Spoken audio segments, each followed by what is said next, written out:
চলো বন্ধুরা, আজকে তোমাদের সাথে আর একটা প্রোডাক্ট রিভিউ নিয়ে চলে আসলাম। এটা হচ্ছে মিশো থেকে আমি পারচেস করেছি। এটা একটা কমফর্টার।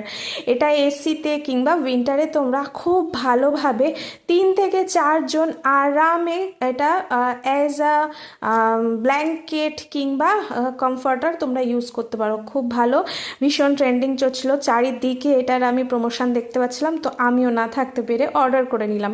আর সত্যি কথা, আমি ভেবেছিলাম টাকাটা আমার জলে যাবে, কিন্তু বিশ্বাস করো না, মাত্র আন্ডার 400, মানে 400 টাকারও কম নিয়েছে, প্রায় 350 টাকার কাছাকাছি আমার এই প্রোডাক্টটার দাম নিয়েছে। ভীষণ ভালো হয়েছে গো, ভীষণ ভালো। আর তোমরা বিশ্বাস করবে না, এটা আমি যতটা পাতলা ভেবেছিলাম এটা ততটাও পাতলা নয়, বেশ মোটা। আর এই যে ভীষণ শীত পড়েছে, এই ভীষণ শীতে কিন্তু আরামে এটাকে ইউজ করা যাবে। তার সাথে সাথে তোমরা যদি এটাকে ক্যারি করতে চাও, মানে কোনো ট্রাভেল বা কোথাও যদি দূরপাল্লার যাত্রার জন্য, এটা কিন্তু খুব ভালো, খুব আরামে ক্যারি করা যাবে। একদম একদম ব্ল্যাঙ্কেটেরই কাজ করবে। আমি তো বলবো ব্ল্যাঙ্কেটের থেকেও ভালো, কারণ অলরেডি আমার 2টো ব্ল্যাঙ্কেট রয়েছে, তার থেকে